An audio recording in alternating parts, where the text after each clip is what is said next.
never promised. It's true. Don't be afraid to fall. Hello. Reach for I'm good. How are you? Welcome to the Hunny Hive. Thank you. It's Thank good you to for be doing here. this. So many women are going to, I feel, relate to your story and connect with things that you're going through in life, because you just recently went through a divorce, or you're in the midst of going through a divorce. Absolutely, at the yes, moment, I am. and you're a mother of three. I am. 3 children, and you're a full-time worker, and you're HR Business partner. business partner. Yes.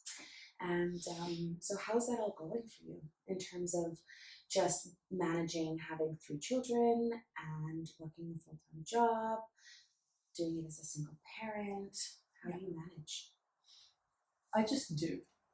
Yeah. I manage it. It's challenging, and I have crazy moments where I think, can't do this today. I'm not doing this today.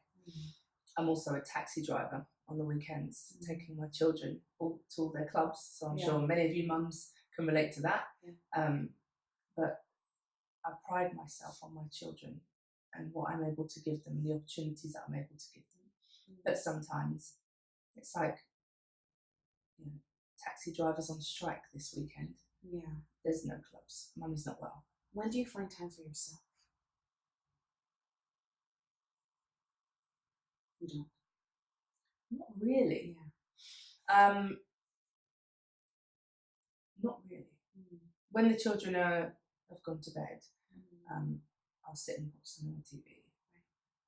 But generally, not really. There's not much time for me. I know it's not going to be like that forever. Yeah. But whilst they're still so young, then yes, that's the way it's going to be. Yeah. I'm so sorry that you're going through, your divorce. Yes. How has it affected the dynamics in the home? How has it changed the way you manage your time? And how are you doing emotionally? I know it's loaded, 3 questions in one. That's fine. I'll get there. If I don't answer one of the questions, let me know. Do you know, I felt more disorganised and more confused when I was in the marriage than I did when I left. Yeah. I would say I was unhappy and debating leaving for about 2 years before I made the decision to leave, and then filed for And then divorce. you finally did. Yeah. And when I filed for divorce, I still cried. Yeah. I felt sick. Yeah. Yeah. Because it's a change, isn't it? And I think I did throw up. Yeah. Because I couldn't believe I'd actually done it. I was ready for it, but it still hurts. Yeah. So, for anyone to say, just because they filed for divorce, it doesn't hurt, it does still hurt. Because it's the ending of something that you never thought there'd be an end to.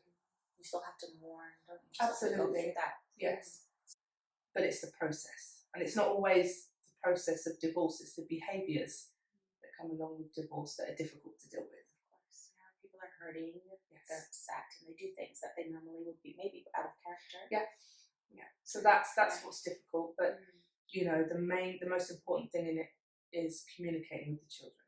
So we say that, Mummy and Daddy, we don't love each other anymore, but we love you very, very much. So we love you. Yeah, so they don't feel it's their fault from the divorce. I mean, I come from a family where my parents divorced, and there were times where it was hard, and I think I was 11 when they divorced, but by the time I hit 16, that's when it kind of hit, and I had kind of my bad year.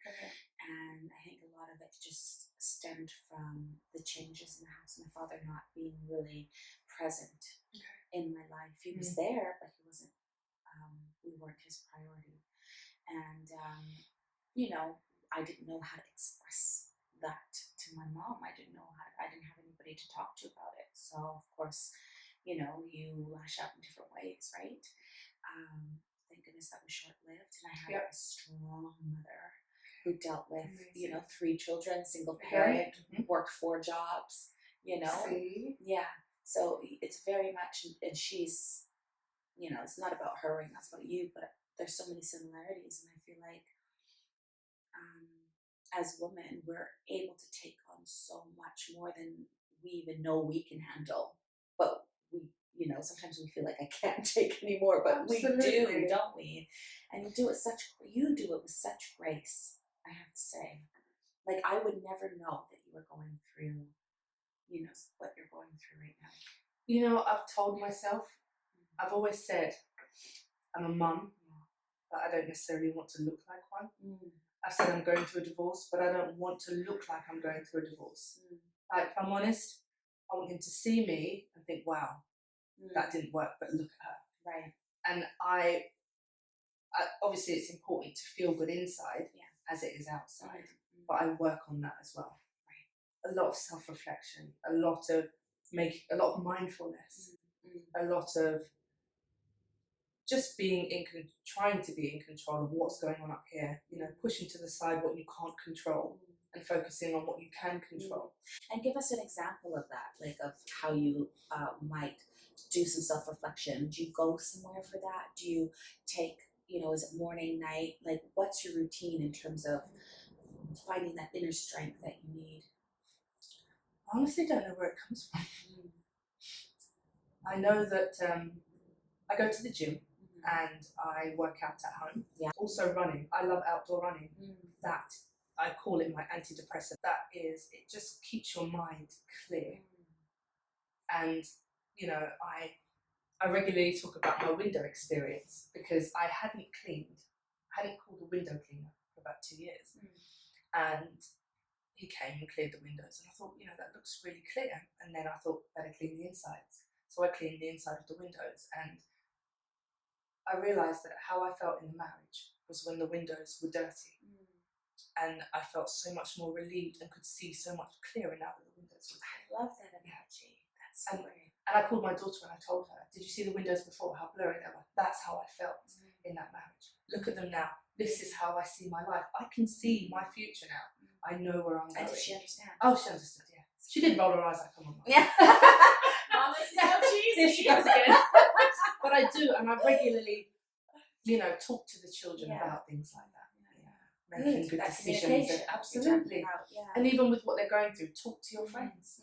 Talk about it's so important to talk, isn't it? So bubbling it up, because then that doesn't help you, doesn't help the kids. No.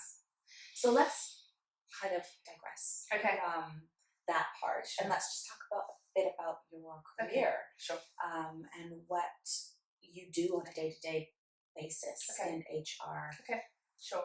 Yeah. So HR is human resources, so it's everything to do about people and the business. So it's supporting the business, but also supporting employees. Dealing with recruitment, learning and development, restructuring. You've been in this position for 2 years. Yes. And so when you were looking for a job, something different than what you were doing, how was that? How did you feel about the whole interview process and saying, okay, I have 3 kids, I need something with flexibility?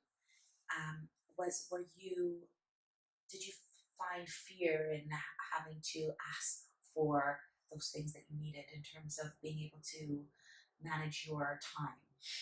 I never used to tell employers that I had children at interview because I would feel that would work against me. Right. So I wouldn't tell them. It's so sad that we have to feel that way or made to feel that way. It really is. I felt that they would look at me like, well, she's not going to be able to do the job. Children are always sick. They're unwell, and when they're unwell, parents have to go and get them. Right. Yeah. So I don't always mention it, haven't always mentioned it. But there are ways that you can go about finding out how flexible an employer is. So finding out about their flexible working, work-life balance. Do they promote health and well-being, mental health and well-being, flexible working? It's really, really important for mums and dads. Because, I think we're forgetting here that some men have just as much as responsibility for their children as we as mothers do. Yes. What would be your advice on a first-time interview as a mother with children? What are some of the questions you should ask? So I think work-life balance and, flexible working. Those are the 2 things ultimately that you're going to want to know. You also have another job or a business that you run on the side, Brazilian blow dry. Yes, I do. Tell us a bit about that. Okay, so mobile Brazilian blow dries. Mobile Brazilian That's blow right. dries. Yes. I'll put the link. Thank you. It's something actually that I started when I started to realise that the marriage, I wasn't happy in the marriage. And I thought I need to do something else. Yeah. So I thought, what's going to make people's lives easier? unruly, unmanageable hair. Let me learn a process that's going to help people manage their own hair and make lives easier. It's such a them. simple thing, but if you think about it, it does take so much Oh time. my goodness. Managing our hair. Yeah. It's something But else. you think, what did you do to hair? What do you mean? Like making life easier, but it really does. It really, really does. And that is why I do what I do. Because when I look at my clients' faces when their hair is done, and when they tell me after that they washed it for the first time and that they washed it, they blow dried it, and they didn't even need to put the straighteners in it because it was just so straight. It's a small difference for some, but it's a big difference for others. Yeah, and then also financially, it also brings in extra income, doesn't it? It So really it helps you manage and be able to afford the childcare that you have for your children. And I think with those two jobs, you must have somebody that can help you with the 3 kids that you have. I have a childminder. Yeah. So my childminder on a normal kind of Monday to Friday, if I'm not working from home, I will drop the children to the childminder. She will take them into school. So I'll drop them in for about 8. She'll take them in, and then she'll take them to school. Then she'll pick them up from school, and then take them home, and then I pick them up for about 5:30. Okay. But what I also do is cook at home in bulk. Yes, freeze everything. And then freeze everything. Yeah. In the morning, we take out our dinner for the evening. Yeah, you've got to manage like that, manage your time. And I've got rid of my microwave. We have no microwave. I know, my aunt did that. And I was like, I don't know if I can. I just put, it's just things like that. Like my mantra is, you can do anything that you put your mind to. Yeah, absolutely. And I truly believe that anything that you put your mind to, you can do. Absolutely. Yeah. You are unstoppable. Hey. Honestly. You are unstoppable. I just started writing this new song called Lioness. Oh, I'll play it love for it. you later. It's it will be in proper mixing, but amazing. Yeah. But Sounds anyway, good. it just reminded me of that. I was up till 3 a.m. Oh, that's just amazing. Like I last love night, putting up, doing the last minute touches on it. Lioness. Watch this space. Watch the space. I love it. In terms of juggling the kids and the businesses and things like that, it doesn't leave you much time for you. No. But I'm sure you have other ambitions, as we all do, and other things in life that you want to accomplish. Could you tell us if there are any, and if there are, what they would be? There are. There's a couple of things. So I thought about life coaching. Yeah, you'd be so good at that. Yeah, I think so. And I would want to target the young girls of today.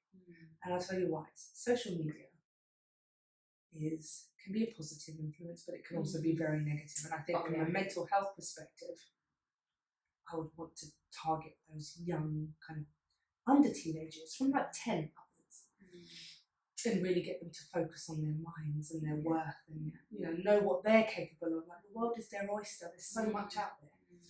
So I think life coaching is one thing, and also law. Yes, me too. You too. Yeah. I'm family law. What do you?